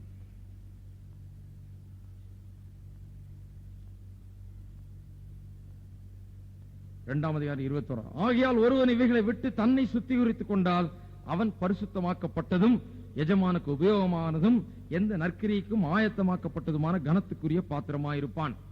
ஒருவன் இவைகளை விட்டு, தீமையான பாவமான காரியங்களை விட்டு தன்னை சுத்திகரித்துக் கொண்டால் அவன் பரிசுத்தமாக்கப்பட்டதும். சில காரியங்களை நாம் விட வேண்டியது இருக்குது. சில விதமான பேச்சுக்களை, சில விதமான எண்ணங்களை, சில விதமான நடவடிக்கைகளை நாம் விட வேண்டியதாக இருக்கிறது. அதையெல்லாம் விட்டு நம்மை நாம் பரிசுத்தமாக்கிக் கொள்ளுகிற வேளையிலே நாம் பரிசுத்தமாக்கப்பட்டவர்களாய் மாறுகிறோம். நற்கிரியைகளை செய்ய ஆயத்தமாய் நாம் மாறுகிறோம். சிலர் பாருங்க, விசுவாசிகளா இருந்துட்டு அவங்க கிரியை பார்த்தாலே அவிசுவாசி கூட ஓடிய போயிடுவான். இந்த மாதிரி கிறிஸ்தவனாகிறதுக்கு நான் வேண்டவே வேணாங்க. ஏன்னா சில விசுவாசிகள் ரட்சிக்கப்பட்டிருக்கிறார்கள், கிருபையா ஆண்டவர் அவர்களை ரட்சித்திருக்கிறார், இயேசு ஏற்றுக்கொண்டிருக்கிறார். சில தீமையான காரியங்களை விடுவதில்லை. தீமையான எண்ணங்கள், தீமையான மனப்பான்மை, தீமையான பேச்சு, தீமையான நடவடிக்கைகள், தீமை செய்கிறது மற்றவர்கள், அந்த மாதிரி நடவடிக்கை எல்லாம் விடாமல் இருக்கிறார்கள். அப்படி விடாமல் இருக்கும்போது ரட்சிக்கப்படாத ஆள் குடும்பத்தில் இன்னொருவர் இருக்கும்போது பார்க்கும்போது என்ன சொல்ல, ரட்சிக்கப்பட்ட ரட்சிப்பு பைபிளை தூக்கிட்டு கோயிலுக்கு போறது, இவ்வளவு தீமை இந்த ஆளுக்குள்ள இருக்குது, இந்த இப்பேற்பட்ட ரட்சிப்பு எனக்கு வேண்டவே வேண்டான் இருப்பான். ஆகையால் இவைகள் எல்லாம் விட்டு நாம் பரிசுத்தமாக்கப்படுகிற வேளையிலே, இவைகள் எல்லாம் விட்டு களைந்தெறிந்து ஆண்டவருக்குள்ள நாம் ஜீவிக்கிற வேளையிலே நற்கிரியைகளை செய்ய நாம் ஆயத்தமானவர்களாக மாறுகிறோம். 1 பேதுரு 3ஆம் அதிகாரத்தில் போம் 15ஆம் வசனம். கர்த்தராகிய தேவனை உங்கள் இருதயங்களில் பரிசுத்தம் பண்ணுங்கள், உங்களில் இருக்கிற நம்பிக்கை குறித்து உங்களிடத்தில் விசாரித்து கேட்கிற யாவருக்கும் சாந்தத்தோடும் வணக்கத்தோடும் உத்தரவு சொல்ல எப்பொழுதும் ஆயத்தமாயிருங்கள். நல்ல கவனிங்க. கர்த்தராகிய தேவனை உங்களுக்குள், உங்கள் இருதயங்களுக்குள் பரிசுத்தம் பண்ணுங்கள், உங்களிடத்தில் வந்து விசாரித்து கேட்கிறவர்களுக்கு சாந்தத்தோடும் வணக்கத்தோடும் உத்தரவு சொல்ல எப்பொழுதும் ஆயத்தமாயிருங்கள். விசுவாசிகளிடத்தில் சில கெடுபிடி பிடிச்ச விசுவாசிகள் இருக்கிறாங்க. தட்டார் புடார்னு பதில் சொல்ற விசுவாசிகள். எனக்கு தெரியலாம் போ, நீ ஒண்ணும் சொல்ல வேண்டியதில்லை, உனக்கு ஆண்டவரையும் தெரியாது, ஒண்ணும் தெரியாது, உனக்கு மோட்சமும் கிடையாது, ஒண்ணும் கிடையாது, நீ எப்படியா மோட்சம் போவ, இப்படி வாழ்ந்தினா நீ எப்படி போய் சேருவ, நீ இப்படி பேசுறவங்க இருக்காங்க. சத்தியத்தை குறித்து விசாரிக்கிறவர்களிடத்திலே நாம் அன்பாய், சாந்தமாய், பொறுமையாய் அவருடைய கேள்விகளுக்கு பதில் சொல்லி நம்மால் முடிந்தவருக்கு பொறுமையோடு அவள் சந்தேகங்களை தீர்த்து அவளுடைய கேள்விகளுக்கு பதில் சொல்ல வேண்டியவர்களாக இருக்கிறோம். காட்டமாய் அல்ல, எனக்கெல்லாம் தெரியும் என்கிற எண்ணத்தோடு அல்ல, பொறுமையோடு நாம் பதில் சொல்ல வேண்டியவர்களாய் இருக்கிறோம். ஆக விசுவாசியா இருக்கிறவர் அவிசுவாசியா இருக்கிறவரை திருமணம் முடித்திருக்கிற வேளையிலே அப்படி வாழ்க்கை அமைந்திருக்குமானால், ஒருவர் ரட்சிக்கப்பட்டு இன்னொருவர் ரட்சிக்கப்படாமல் இருப்பார்களானால், ரட்சிக்கப்பட்டவர் பக்கம்தான் வல்லமை அதிகமாக இருக்கிறது. அல்லேலூயா. யார் பக்கம் இருக்குது வல்லமை?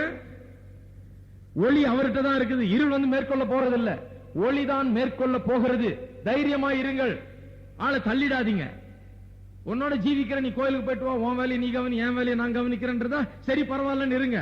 ஆனால் அந்த நேரத்தில் உள்ள நற்கிரிகளை காண்பித்து ஒளியா இருந்து உப்பா இருந்து தேவனுடைய வார்த்தையினால் சாரமேற்றப்பட்ட வார்த்தைகளை பேசி அவர்களை தேவனிடத்தில் இழுப்பதுதான் நம்முடைய வேலையாயிருக்கிறது. ஹல்லேலூயா. எத்தனை பேர் அதை விசுவாசிக்கிறீங்க? முடியுமா, முடியாதா? அநேகர் இங்கேயும் கூட அப்படி இருக்கலாம். ஒருவர் ரட்சிக்கப்பட்டவர், இன்னொருவர் ரட்சிக்கப்படாதவர், இப்படிப்பட்ட சூழ்நிலையை சந்தித்துக் கொண்டிருக்கலாம்.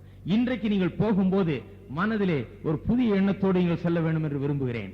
நீங்கள் உப்பாய் இருக்கிறீர்கள், நீங்கள் ஒளியாய் இருக்கிறீர்கள். உப்பு உங்களுக்குள்ளாக இருக்கிறது. உங்களுக்குள் உப்புடையவர்களாக இருங்கன்னு சொல்லுகிறது. உங்களுக்குள்ள உப்பு இருக்குது. உங்கள் வார்த்தைகள் வெளியே வரும்போது உப்பால் சாரமேற்றப்பட்ட வார்த்தைகளாய் அவைகள் வர வேண்டும். சாந்தத்தோடும் பொறுமையோடும் நடந்து கொள்ள வேண்டும், பேச வேண்டும். தேவனுடைய வழிகளை உங்கள் குடும்பத்தினருக்கு நீங்கள் காண்பிக்க முடியும். உங்கள் வெளிச்சம், ஒளி உங்கள் குடும்பத்திலே பிரகாசிக்க வேண்டும். உங்களுக்கு அதிக வல்லமை இருக்கிறது. உங்களுடைய வாழ்க்கை, கிறிஸ்தவ வாழ்க்கையை நீங்கள் அவர்களுக்கு முன்பாக சரிவர வாழ்ந்தால், இந்துவா இருக்கிற புருஷனா இருந்தாலும் சரி, மனைவியா இருந்தாலும் சரி, மற்ற யாரா இருந்தாலும் சரி, பிள்ளைகள் உங்களுடைய செல்வாக்கின்படி உங்களுடைய காரியத்தை தான் பின்பற்றும் ஒழிய அவங்களுடைய வாழ்க்கையை பின்பற்றாது. நான் சொல்றேன். அல்லேலூயா. எத்தனை பேர் விசுவாசிக்கிறீங்க? இதுக்கு போராட வேண்டியதில்லை, இதுக்கு போராட வேண்டியதில்லை, சண்டை பிடிக்க வேண்டியதில்லை. நிச்சயமாய் பிள்ளைகள் யாரை பின்பற்றும்? ஆண்டவருடைய வழியை பின்பற்றும். எனக்கு ஒரு குடும்பம் தெரியும். அந்த குடும்பத்தில் ஒருவர் ரட்சிக்கப்பட்டு வர ஆரம்பித்தார்கள். சிறு பிள்ளைகள் கொஞ்சம் பேர் அந்த குடும்பத்தில் வர ஆரம்பிச்சாங்க. அந்த சிறு பிள்ளைகளுக்கு உள்ளத்திலே அவ்வளவு பெரிய ஒரு உணர்வு கிறிஸ்துவை குறித்து. ஆண்டவரை ஏற்றுக்கொண்டு உண்மையாகவே ஆண்டவருக்காக ஜீவிக்க வேண்டும் என்று சொல்லி உண்மையாகவே அந்த சிறு பிள்ளைகள் தங்களுடைய வாழ்க்கையை ஒப்படைத்திருக்கிறார்கள்.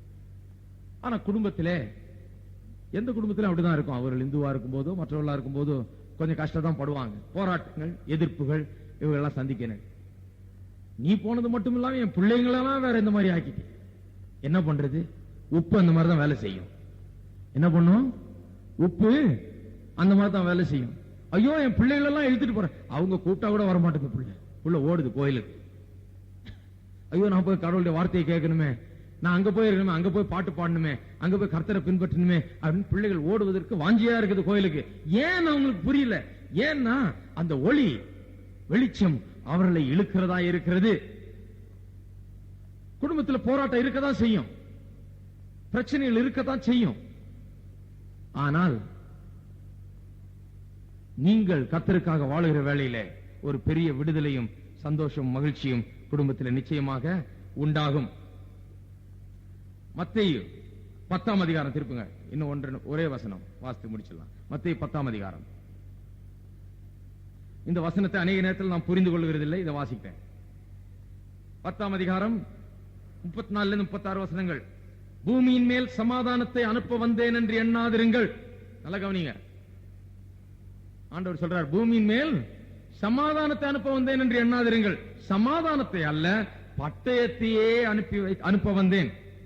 என்னங்க இது? ஆண்டவர் நல்லது செய்ய வர்றாருன்னு பார்த்தா சமாதானத்தை இல்ல, பட்டயத்தை அனுப்ப வந்தேன்றாரு. என்ன இது? எப்படி எனில் மகனுக்கும் தகப்பனுக்கும் மகளுக்கும் தாய்க்கும் மருமகளுக்கும் மாமிக்கும் பிரிவினை உண்டாக்க வந்தேன். ஏன் இந்த பிரிவினை உண்டாகுது? இது ரெகுலர் மாமியார் மாமனார் சண்டை இல்ல, மாமியார் மருமக சண்டை இல்ல. இது இந்த பட்டயம் எதனால வந்தது? எல்லா வீட்டிலையும் நடக்கிற மாமியார் மருமக சண்டை இல்ல. இது வேற விதமான சண்டை. இந்த சண்டை, இந்த பிரிவினை ஏன் வருதுன்னா, சிலர் என்ன பண்ணிடுறாங்க, நான் இதை ஏற்றுக்கொள்ளவே முடியாது, நீ தொலைஞ்சு போ, இந்த குடும்பத்தை விட்டு நீ போயிடு, நான் தனியா போறேன் அப்படின்னு சொல்லி போய்விடுகிறார்கள். பிரிவினை உண்டாகிறது. ஒரு கணவன், பரவாயில்ல நீ கோயிலுக்கு போ, நீ வேதத்தை வாசி, எப்படியோ வாழ்ந்துக்கோ, நான் இப்படியே இருந்துக்கிறேன் அப்படின்னு சொல்ற வரைக்கும் அந்த ஆளோட வாழலாம் என்று வேத வசனம் சொல்லுகிறது. ஆனால் அப்படி முடியாது, நான் போவதான் செய்வேன்னு சொல்லி போனாலும் போட்டு இருக்குது பைபிள். எத்தனை பேருக்கு தெரியும்? ஏனென்றால் அந்த விதத்திலே புருஷனை அல்ல, ஆண்டவருக்கு தான் முதலாவது நாம் கீழ்ப்படிய வேண்டும். மறுபடியும் 1 கொரிந்தியர் திருப்புங்க, அந்த வசனத்தை வாசிப்போம். 1 கொரிந்தியர் 7ஆம் அதிகாரத்துக்கு வாசிப்போம். மனுஷனா ஆண்டவரா என்று வருகிற வேளையில மனுஷனை அல்ல, யாரை பின்பற்ற வேண்டும்? ஆண்டவரை பின்பற்ற வேண்டும். நீ கோயிலுக்கே போக கூடாது, நீ ஆண்டவரை வணங்கவே கூடாது, நீ வேதத்தை வாசிக்க கூடாது, நீ ஒண்ணுமே பண்ணக்கூடாது, வாழ்ந்தா இந்துவா என்னோட தான் வாழணும், இப்படிதான் வாழணும்னு சொன்னா அது முடியவே முடியாது. வேதத்தில் சொல்லி இருக்கிறத கவனிங்க. ஆகிலும் அவிசுவாசி பிரிந்து போனால் பிரிந்து போகட்டும். இப்படிப்பட்ட விஷயத்தில் சகோதரனாவது சகோதரியாவது அடிமைப்பட்டவர்கள் அல்ல, சமாதானமா இருக்கும்படிக்கே தேவன் நம்மை அழைத்திருக்கிறார். தேவன் நம்மை எதுக்கு அழைச்சிருக்கிறாரு? சமாதானத்துக்கு என்று அழைத்திருக்கிறார். நம்ம எதுக்கு என்று அழைத்திருக்கிறார்? சமாதானத்துக்கு என்று அழைத்திருக்கிறார். ஆனா மத்தேயு 10ஆம் அதிகாரத்தில் சொல்லி இருக்கிறது சமாதானத்தை உண்டு பண்ண அல்ல, பட்டயத்தை உண்டு பண்ண வந்திருக்கிறேன். இது எதனால் வருகிற பட்டயம்? அவர்கள் முடியவே முடியாது, நீ போயிடு, உனக்கு எனக்கு ஒண்ணு வேணாம், நீ கிறிஸ்துவை ஏற்றுக்கொண்டா எனக்கு உனக்கு பங்கே கிடையாது, நீ ஓடி போயிடுன்னு சொன்னா அப்ப அந்த பட்டயம் என்ன பண்ணுகிறது? வருகிறது இல்லையா? எப்படி மகனுக்கும் தகப்பனுக்கும் மகளுக்கும் தாய்க்கும் மருமகனுக்கும் மாமிக்கும் பிரிவினை உண்டாக்க வந்தேன். ஒரு மனுஷனுக்கு சத்துருக்கள் அவன் வீட்டாரே. குடும்பத்தில் சில நேரத்தில் பிரிவினை உண்டாகுது. ஏன் உண்டாகுது? நிறைய பேர் சொல்றாங்க, அது எப்படிங்க ஆண்டவர் எப்படி பிரிவினை உண்டாக்குவார்? எனக்கு ஞாபகம் இருக்குது, ஒரு சமயம் ஒரு சபை பரிசுத்தாவின் அபிஷேகத்தை பற்றி அங்க போதிக்க மாட்டார்கள், விசுவாசிக்க மாட்டார்கள். திடீர்னு கொஞ்சம் பேர் பரிசுத்தாவி பெற்றாங்க, அந்நிய பாஷை எல்லாம் பேச ஆரம்பிச்சாங்க, தீர்க்க தரிசனம் சொல்ல ஆரம்பிச்சாங்க. பாஸ்டருக்கு ஒரே கோபம் வந்துருச்சு. ரொம்ப கண்டிச்சு பார்த்தாரு, ஒண்ணும் நடக்கல. மீதி இருந்தவங்களும் பரிசுத்தாவி பெற ஆரம்பிச்சாங்க. இன்னும் நிறைய பேர் ரொம்ப கோபம் வந்துருச்சு பாஸ்டருக்கு. கண்ணா பின்னான்னு எந்திரிச்சு மேடையில இருந்து திட்ட ஆரம்பிச்சார். இந்த மாதிரி பரிசுத்தாவின் அபிஷேகம் அது இது நீங்க எல்லாம் வச்சுக்காதீங்க, இதெல்லாம் வேத வசனத்துல கிடையவே கிடையாதுன்னாரு. உடனே என்னாச்சு, சபை பிரிஞ்சிருச்சு. பரிசுத்தாவி பெற்றவங்க எல்லாம் ஒரு பக்கம் போயிட்டாங்க, பரிசுத்தாவி பெறாதவங்க எல்லாம் இன்னொரு பக்கம் போய் 2 சபை ஆயிடுச்சு, பிரிஞ்சு. அப்புறம் அவர் போதிக்கிறாரு, இப்படி சொல்லி போதிக்கிறார், பாருங்கள் பரிசுத்தாவின் அபிஷேகமும் இந்த அந்நிய பாஷை எல்லாம் கர்த்தரிடத்திலிருந்து வந்திருக்குமான சபையை இது பிரிக்காது, அது கர்த்தரிடத்திலிருந்து வரவில்லை, ஆகையால் தான் இது சபையை பிரித்திருக்கிறது. பரிசுத்தாவின் அபிஷேகம் கர்த்தரிடத்திலிருந்து கிடையாது, அந்நிய பாஷை கர்த்தரிடத்திலிருந்து வரல, ஆகையால் தான் அந்த சபை 2ஆ பிரிஞ்சிருக்குது, துண்டா இருக்குது. ஏனென்றால் இது கர்த்தரிடத்திலிருந்து வந்த காரியம் அல்ல என்று போதிச்சார். அப்ப நான் நினைச்சேன், பரிசுத்தாவின் அபிஷேகத்தினால் இது பிரியல, பரிசுத்தாவின் அபிஷேகத்தை ஏற்றுக்கொள்ள மாட்டேன் என்று சொன்னதுனாலதான் பிரிவினை, ஏற்றுக்கொண்டதுனால பிரிவினை கிடையாது. நல்ல ஞாபகத்தில் வச்சுங்க. பரிசுத்தாவின் அபிஷேகத்தை மாட்டேன், ஏற்றுக்கொள்ள மாட்டேன்றதுனால தான் அந்த பட்டயம் வந்தது, ஏற்றுக்கொண்டதுனால பிரிவினை கிடையாது. குடும்பத்திலே பிரிவினை வருகிறது என்றால் ஏன் பிரிவினை வருது? இயேசுவை ஏற்றுக்கொள்ள மாட்டேன், எனக்கு வேண்டாம், நீயும் ஏற்றுக்கொள்ளக்கூடாது, வணங்கக்கூடாது என்று சொல்லுகிற வேளையில் தான் அந்த பிரிவினை வருகிறது. ஏற்றுக்கொள்ளுகிற வேளையில, இயேசு ஏற்றுக்கொள்ளுகிற வேளையில அங்கே ஒருமனப்பாடு உண்டாகிறது. குடும்பத்திலே சந்தோஷமும் சமாதானமும் செழிப்பும் உண்டாகிறது. ஆகையால் அவிசுவாசிகளாய் இருக்கிற கணவனையோ மனைவியோ உடையவர்கள் இன்றைக்கு நாம் ஒரு காரியத்தை சிந்திக்க வேண்டும். நீங்கள் உலகத்துக்கு உப்பா இருக்கிறீர்கள், பூமிக்கு உப்பா இருக்கிறீர்கள், உலகத்துக்கு வெளிச்சமாய் இருக்கிறீர்கள். கர்த்தர் உங்களோடு கூட இருக்கிறார். உங்களுக்குள் இருக்கிறவர் உலகத்தில் இருக்கிறவனை காட்டிலும் பெரியவராய் இருக்கிறார். அவர் நிச்சயமாக உங்களுக்குள்ளாக கிரியை செய்வார், உங்கள் மூலமாக கிரியை செய்வார். நீங்கள் நிச்சயமாக குடும்ப வாழ்க்கையை நடத்தலாம், குடும்பத்திலே வாழலாம், கர்த்தருடைய வழிகளை உங்கள் குடும்பத்தாருக்கு காண்பிக்கலாம். நீங்கள் பொறுமையும் சாந்தமுள்ளவர்களாய் இருந்து முழு குடும்பத்தையும் கர்த்தரிடத்திலே நடத்த முடியும். உங்களுடைய ஒளி அவர்கள் மீது வீசும். நீங்கள் உப்பாய் இருக்கிற அந்த காரியம் நிச்சயமாக குடும்பத்தில் ஒரு பெரிய மாற்றத்தை உண்டு பண்ணும். ஆகையால் அவங்க உங்களை மாத்திருவாங்களோ, அவங்க உங்களை கிறிஸ்தவர்கள வாழ விட மாட்டார்களோ, அல்லது விசுவாசியா வாழ விட மாட்டார்களோ என்று எண்ணாதீர்கள். உங்களிடத்தில் இருக்கிறவர் தான் பெரியவர், உங்களுக்குள்ள இருக்கிறவர் தான் பெரியவர். உங்களுக்குள்ளே வெளிச்சம் இருக்கிற வெளிச்சம் தான் எல்லாவற்றையும் மேற்கொள்ளும். உங்களுக்குள்ளே இருக்கிற உப்பு தான் எல்லாவற்றையும் காத்து அழிவிலிருந்து நீங்களாக்கி மீட்டுக் கொள்ளும். எல்லாரும் எழுந்து நிற்போம். இன்னும் தொடர்ந்து 1 பேதுரு 3ஆம் அதிகாரத்திலிருந்து அடுத்த வாரம் பேச போகிறோம். எப்படி அவிசுவாசியா இருக்கிற கணவனை மனைவி எப்படி இழுக்கிறாள் என்று பார்ப்போம். அதே போல கணவனும் எப்படி மனைவி அவிசுவாசியா இருக்கிறவளை எப்படி ஆண்டவரிடத்தில் கொண்டு வருகிறாள் என்று பார்ப்போம். ஹல்லேலூயா. நீங்கள் உலகத்துக்கு ஒளியாயிருக்கிறீர்கள், பூமிக்கு உப்பாயிருக்கிறீர்கள். நாம் கரங்களை உயர்த்தி நாம் ஆண்டவரை ஸ்தோத்திரிப்போம். கர்த்தர் கொடுத்த வெளிப்பாட்டுக்காக உங்களுக்கு ஸ்தோத்திரம். ஹல்லேலூயா. நம்முடைய நிலையை நாம் உணர்வோம். நாம் யார் என்று குடும்பத்தில் நீங்க என்ன பண்ண முடியும்னு நினைக்காதீங்க. நீங்க பெரியவரா இருக்கிறீங்க, உங்களுக்கு உள்ள இருக்கிறவர் பெரியவராய் இருக்கிறார். ஒருவேளை பட்டயம் வரலாம், பிரிவினை உண்டாகலாம், அதை பற்றி பரவாயில்ல. ஆண்டவரே சொல்றார், பரவாயில்ல, உண்டானா பரவாயில்ல. சுவிசேஷத்து நிமித்தம் பட்டயம் உண்டானா பரவாயில்ல.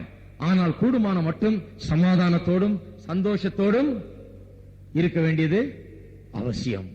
கூடுமான வரைக்கும் உங்கள் குடும்பங்களில் ரட்சிக்கப்படாதவர்கள் இருக்கிற வேளையிலே அவர்களோடு சந்தோஷத்தோடும் சமாதானத்தோடும் வாழ்ந்து கர்த்தருடைய காரியங்களை அவர்களுக்கு காண்பித்து அவர்களுக்கு முன்மாதிரியாய் நடந்து கர்த்தருக்குள்ளாக அவர்களை நாம் நடத்த வேண்டியது அவசியம். ஒண்ணுமே முடியல, போன்னு சொல்லி துரத்திட்டாங்கன்னா ஒண்ணுமே பண்ண முடியாது.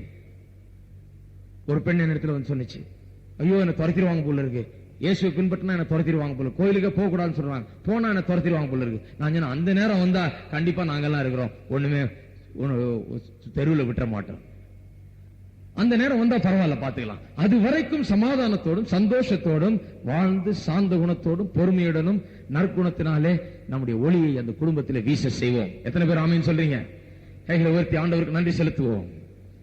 நாம் ஜெயிக்கிறவர்களாக இருக்கிறோம், நாம் ஒளியாக இருக்கிறோம், நாம் உப்பாக இருக்கிறோம். நமக்குள் இருக்கிறவர் பெரியவர். நாம் அந்த சூழ்நிலையில மேற்கொள்ள முடியும். நாம் தோற்க போகிறதில்லை. ஹல்லேலூயா. அவர்கள் தள்ளினாலும், தாயும் தகப்பனும் நம்மை தள்ளினாலும் என் ஆண்டவர் என்னை சேர்த்துக் கொள்வார் என்று தாவீது சங்கீதக்காரன் சொன்னார். தாயும் தகப்பனும் தள்ளினாலும் உங்கள் ஆண்டவர் உங்களை சேர்த்துக் கொள்கிறார் இருக்கிறார். கவலைப்படாதீர்கள். ஆண்டவராக இயேசுவை முழு இருதயத்தோடு பின்பற்றுங்கள். எல்லா சூழ்நிலையின் மத்தியிலேயும் அவரிலே உறுதியாயிருங்கள். அவரை விட்டு விடாதீர்கள். பட்டயம் வந்தாலும் சரி, இயேசுவையே பின்பற்றுவேன் என்று உறுதியாயிருங்கள். ஹல்லேலூயா. ஸ்தோத்திரம். இந்த காலை வேளையிலே இப்படிப்பட்ட பிரச்சனைகள் குடும்பத்திலே, மற்றவர்கள் எல்லாம் இந்துக்களாக இருக்கிறார்கள் அல்லது மற்ற மதத்தை சார்ந்தவர்களாக இருக்கிறார்கள், எனக்கு குடும்பத்திலே பிரச்சனைகள் இருக்கிறது, எனக்காக ஜெபியுங்கள்.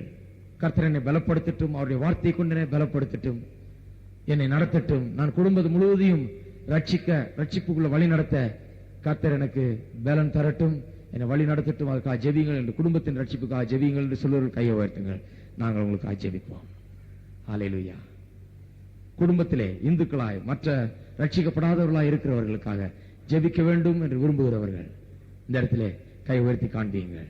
கர்த்தர் உங்களை பலப்படுத்துவார். இன்றைக்கு விசேஷ விதமாக நீங்கள் உப்பாய் இருக்கும்படியாய் ஒளியாய் இருக்கும்படியாக கர்த்தர் உங்களை பலப்படுத்துவார், உங்களை தாங்கி நடத்துவார். உங்களை குடும்பங்களை நீங்கள் ரட்சிப்புக்குள் நடத்தலாம். எவ்வளவு கரங்கள், எத்தனையோ இந்துக்கள் குடும்பங்களிலிருந்து வந்திருக்கிறீர்கள். கர்த்தர் உங்களை ஆசீர்வதிப்பார். கர்த்தர்ல உறுதியா இருங்க. பரவாயில்ல, என்ன வந்தாலும் சரி, ஆண்டவரை பின்பற்றுங்க. மற்றும் கத்தோலிக்க பேக்ரவுண்ட்ல இருந்து வந்தவங்க, மற்ற விதமான பேக்ரவுண்ட்ல இருந்து வந்தவர்கள், பயப்படாதீர்கள். ஆண்டவரே சொல்லி வச்சிருக்கிறார், பட்டயத்தை கொண்டு வந்தேன், பட்டயம் வந்தா பரவாயில்ல, ஆண்டவர் இருக்கிறார். தாயும் தகப்பனும் தள்ளினாலும் ஆண்டவர் நம்மை சேர்த்துக் கொள்வார் என்று தைரியமாயிருங்கள். ஹல்லேலூயா. அது வரைக்கும் குடும்பத்தை ரட்சிப்புக்குள் நடத்த ஜெபியுங்கள், பாடுபடுங்கள். ஹல்லேலூயா. எங்கள் அன்பின் தேவனே, இந்த சாயங்கால இந்த மாலை வேளையிலே கர்த்தாவே, உம்முடைய சன்னிதானத்திலே நாங்கள் நிற்கிறோம். உம்முடைய வார்த்தைகளை நாங்கள் கேட்டோம். அது எங்களை பலப்படுத்துகிறது, சுத்திகரித்து கழுவுகிறது, பரிசுத்தமாக்குகிறது, எங்களை புது மனுஷர்கள் ஆக்குகிறது. அதற்காக உமக்கு ஸ்தோத்திரம் கர்த்தாவே. இந்த அருமையான மக்களுக்காக உமக்கு ஸ்தோத்திரம் செலுத்துகிறேன். இந்து குடும்பங்களிலிருந்தும் மற்ற கத்தோலிக்க குடும்பங்களிலிருந்தும் மற்றும் பலவிதமான எதிர்ப்புகள் மத்தியிலே உம்மை பின்பற்றுகிற இந்த மக்களுக்காக நான் ஜெபிக்கிறேன் கர்த்தாவே. வீடுகளிலே குடும்பங்களிலே பலவிதமான இன்னல்களையும் துன்பங்களையும் வசைபாடுகளையும் பேச்சுகளையும் அவமானங்களையும் நிந்தைகளையும் உமக்காக அனுபவிக்கிற உடைய மக்களுக்காக நான் ஜெபிக்கிறேன் கர்த்தாவே. இயேசுவின் நாமத்திலே இந்த காலை வேளையில் அவர்களை பலப்படுத்தும். இயேசுவின் நாமத்தினாலே உடைய புதிய பலனால் அவர்களை நிரப்பியருள கர்த்தாவே. தாயும் தகப்பனும் தள்ளினாலும் நீர் அவர்களை சேர்த்துக் கொள்வீர் என்கிற அந்த நிச்சயம் அவர்களுக்குள்ளாய் இருக்கட்டும். எதை குறித்து அஞ்சாமலும் பின்பற்ற சாந்த குணமும் பொறுமையும் உள்ளவர்களாய் இருந்து நற்கிரியைகளாகிய வெளிச்சத்தினால் உம்மை வெளிப்படுத்த நீ கிருபை செய்திருக்க வேண்டுமே கர்த்தாவே. உம்மை குடும்பங்களுக்கு வெளிப்படுத்த, உம்முடைய அன்பை வெளிப்படுத்த, நல்ல வார்த்தைகளை பேச, அன்பாய் இருக்க, அவர்களை கர்த்தாவே நல்ல முறையிலே வழி நடத்த நீ கிருபை செய்திருளும். அவர்களோடு கூட இருந்திருளும். அவர்களை ஆசீர்வதித்திருளும் கர்த்தாவே. விசேஷமா இன்றைக்கு அவர்களை பலப்படுத்தும். இன்னும் மற்ற தேவைகளோடு வந்திருக்கிறவர்களுக்காக ஜெபிக்கிறோம். சரீரத்தில் வியாதியோடு மனக்குழப்பங்களோடு பாரங்களோடு வந்திருக்கிறவர்களுக்காக ஜெபிக்கிறோம். இயேசுவின் நாமத்தில் எல்லா பாரங்களும் குழப்பங்களும் வியாதிகளும் நீங்கட்டும். விடுதலை, சுகம், சந்தோஷம், சமாதானம் உண்டாகட்டும். நன்மைகள் உண்டாகட்டும். ஒவ்வொரு மக்களும் கர்த்தாவே சோர்ந்து போகாமல் உம்மை உறுதியோடு பின்பற்ற, உற்சாகத்தோடு பின்பற்ற கிருபை செய்திருளும். நன்மைகளால் அவர்கள் வாயை திருப்தியாக்கும். எங்களை நன்மையினால் முடிசூட்டுவேன் என்று சொன்ன தேவன் அப்படியே செய்திருளும். ஒவ்வொருவரையும் ஆசீர்வதித்தருளும். இயேசுவின் நாமத்திலே கேட்டுக்கொள்கிறோம் பிதாவே, ஆமென். நம்முடைய கர்த்தராகிய இயேசு கிறிஸ்துவின் கிருபையும் பிதாவாகிய தேவனுடைய அன்பும் பரிசுத்த ஆவியானவருடைய ஐக்கியமும் நம் அனைவரோடும் இன்றைக்கும் என்றைக்கும் இருப்பதாக, ஆமென். இந்த சாயங்கால வேளையிலே மனச்சோர்வு எப்படி உண்டாகிறது, அதை எப்படி மேற்கொள்வது என்பதை குறித்து பேசுகிறோம். எல்லாருக்கும் என்ன எப்பவாவது ஒரு முறையாவது இந்த காரியம் உண்டாகிறது, மனச்சோர்வு. சிலர் சோர்ந்தே போய் அப்படியே ஆவிக்குரிய வாழ்க்கையை இழந்து விடுவாங்க.